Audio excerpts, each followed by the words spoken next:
Hello दोस्तों, स्वागत है आप सबका कोडिंग सीखो और सिखाओ में।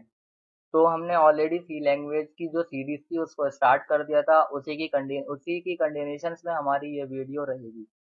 आज का जो हमारा टॉपिक है वो है data type declaration instruction in C.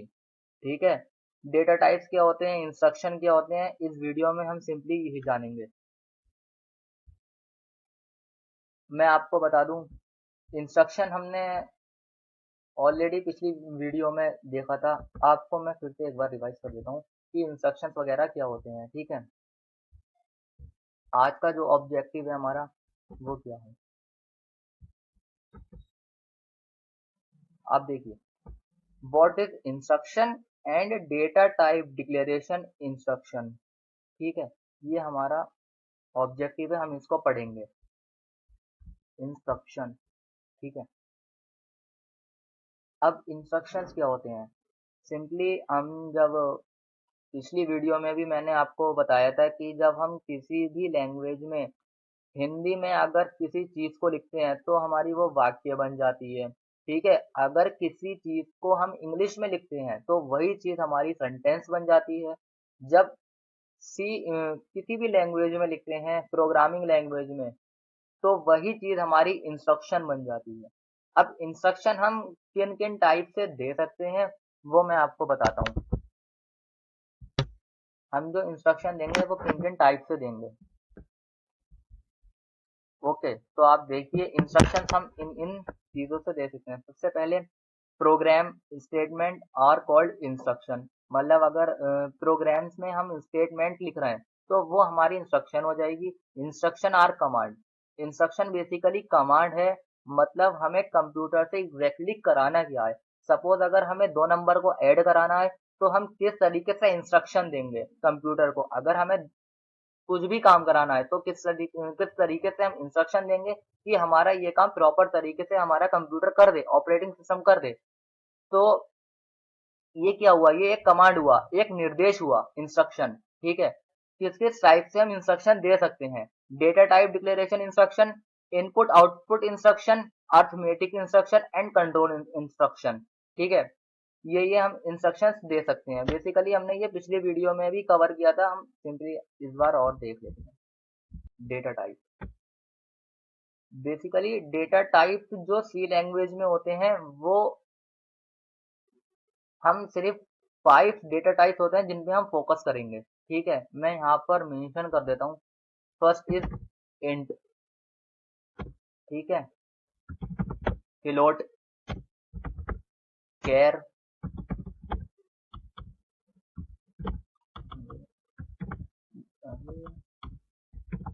Double and void. ठीक है, ये चार सिंपली हमारे डेटा टाइप्स होते हैं सी लैंग्वेज में। हमने जो पिछले वीडियो में एक टेबल देखी थी लिस्ट ऑफ कीवर्ड से, उनके अंदर भी ये 5 हैं। वहीं से हमने 5 डेटा टाइप्स भी, ये हमारे कीवर्ड्स भी हैं और हमारे ये डेटा टाइप्स भी हैं। हमने ये कीवर्ड्स वहां से उठाए हैं, कीवर्ड्स वाली लिस्ट में से। वही ये हमारे डेटा टाइप्स भी होते हैं। ठीक है, मैं आपको टेबल दिखाता हूँ। सिंपली हमारे पास ये लिस्ट थी, है ना। आया था, आपको दिखाया था कि ये हमारी कीवर्ड्स की लिस्ट है। एंड प्रिमिटिव डेटा टाइप ये लैंग्वेज में होते हैं, सी लैंग्वेज में होते हैं। आप देख सकते हैं जो जो मैंने इसमें रेड कलर से हाईलाइट किए हुआ है इस टेबल में, डबल, कैर, फ्लोट, इंट, वॉइड। ये बेसिकली क्या है, ये प्रिमिटिव डेटा टाइप है। ठीक है, जिन प्रिमिटिव डेटा टाइप है ये हमारी सी लैंग्वेज में है। अब बेसिकली ये है हमारे डेटा टाइप, यही हम पढ़ रहे थे, int, float, char, double and void. Simply C language में ये हमारे डेटा टाइप होते हैं। डेटा टाइप्स क्या होते हैं, डेटा टाइप्स बेसिकली आप, जो मैं 2 पॉइंट्स बता रहा हूँ ना, ये आपके ब्रेन में होना चाहिए। बहुत इंपॉर्टेंट पॉइंट है। ये क्या है, सिंपली डेटा टाइप बेसिकली ये बताता है कि हमारी मेमोरी के अंदर कितनी रैम ऑक्यूपाई होगी और किस डेटा टाइप पर कौन सा ऑपरेशन परफॉर्म होगा। ठीक है, मेमोरी कितनी ऑक्यूपाई होगी रैम के अंदर, और किस डेटा टाइप पर कौन सा ऑपरेशन परफॉर्म होगा।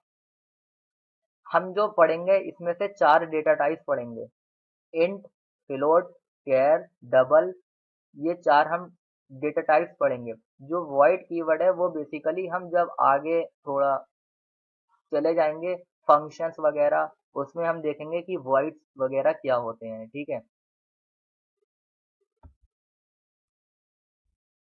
अब हम इनका जो है डिक्लेरेशन देख ले हैं कि डेटा टाइप का डिक्लेरेशन स्टेटमेंट कैसे होती है। डिक्लेरेशन स्टेटमेंट, ठीक है।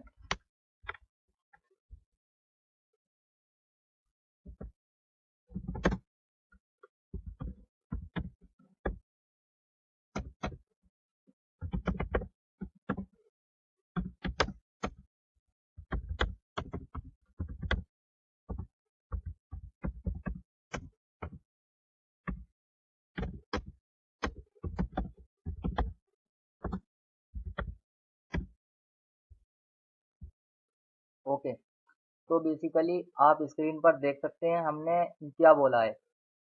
अगर आप सिंपली डेटा टाइप हमारा क्या है, इंट। इंट जो ए है वो क्या है, वो बेसिकली एक वेरिएबल है, किस टाइप का, इंट टाइप का। अगर इससे जब हम ये मेंशन कर देते हैं, ये बेसिकली एक स्टेटमेंट हो गई, एक इंस्ट्रक्शन हो गई, हम अपने प्रोग्राम में इसको लिख देते हैं तो कंपाइलर क्या बोलता है, कंपाइलर समझ जाता है देखकर कि इंट ए बी असाइन 5। तो जब हम ये लिख देते हैं तो वो क्या समझता है, वो ये समझता है कि मुझे कितनी मेमोरी ऑक्यूपाई करनी है रैम के अंदर, ठीक है। हमने क्या लिखा है, इंट ए बी असाइन 5, मतलब जो बी है उसके अंदर एज अ डेटा 5 असाइन हो रहा है। ए बी क्या है, ए बी वेरिएबल के नाम है। वेरिएबल हमने ऑलरेडी पढ़ा था, वेरिएबल्स क्या होते हैं। वेरिएबल मतलब हमारी जो रैम है उनके अंदर जो एरिया रिजर्व हुआ है उस एरिया का नाम है ए और बी, ठीक है। याद रखना ए और बी अलग अलग वेरिएबल हैं, बीच में कॉमा सेपरेट किया हुआ है। इंट और फ्लोट में हमने लिया है के, कैर में लिया है C H comma M, double में लिया है हमने D1, ठीक है। अब मेरा ये मैंने 4 डेटा टाइप्स के एग्जांपल लिए हैं। मेरा मेन मोटिव ये है कि आपको बिल्कुल सेम सही तरीके से प्रॉपर तरीके से समझ में आ जाए। बेसिकली ये जो मैंने 4 एग्जांपल लिए हैं तो मैंने ये इसीलिए लिए हैं कि इन चारों का जो मकसद है वो आप लोगों को समझ में आ जाए।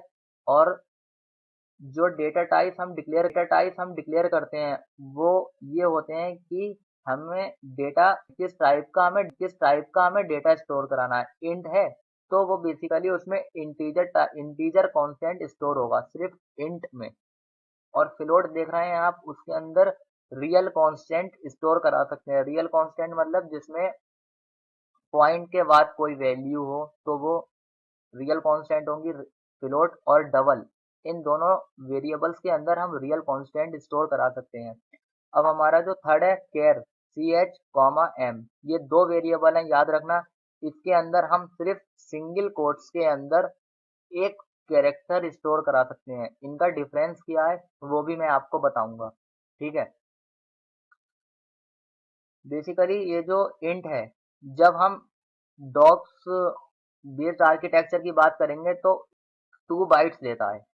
2 बाइट्स मतलब 16 बिट इंट डेटा टाइप, ठीक है। मैं आपको सिंपली कर कर दिखा देता हूँ।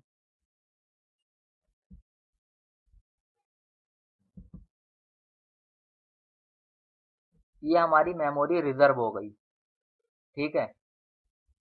जब हमारी मेमोरी रिजर्व होगी तो उसका कुछ नाम होगा। उसका ये नाम है ए एंड ये बी नाम है, ठीक है।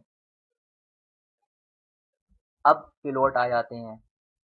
फ्लोट हमने बोला था इंट टाइप का जो होता है, इंट टाइप का जब हम डेटा वेरिएबल डिक्लेयर करते हैं तो वो हमारे डॉस बेस्ड आर्किटेक्चर में 2 बाइट लेता है। 2 बाइट यानी कि 16 बिट, एक बाइट्स में 8 बिट होते हैं, याद रखना 8, ठीक है। अब अगर हम विंडो बेस्ड आर्किटेक्चर की बात करें तो उसके अंदर इंट डेटा टाइप 4 बाइट्स लेता है, यानी कि 32 बिट, ठीक है ना। अब हमने क्या किया, मेमोरी बना ली है। आप देख सकते हैं ए की मेमोरी हो गई, बी की मेमोरी हो गई, इंट डेटा टाइप की हेल्प से। अब हम बनाएंगे फ्लोट। फ्लोट बेसिकली जो हमारे मेमोरी ऑक्यूपाई करता है वो कितनी करता है, वो 4 बाइट्स मेमोरी ऑक्यूपाई करता है, ठीक है। मैं यहाँ लिख देता हूँ, ये हमारा के वेरिएबल हो गया। अब है हमारा कैर। कैर कितनी मेमोरी ऑक्यूपाई करेगा रैम में, कैर करेगा 1 बाइट्स, मतलब 8 बिट। एक कैरेक्टर को स्टोर करेगा लेकिन मेमोरी रिजर्व करेगा वो 1 बाइट्स की, ठीक है।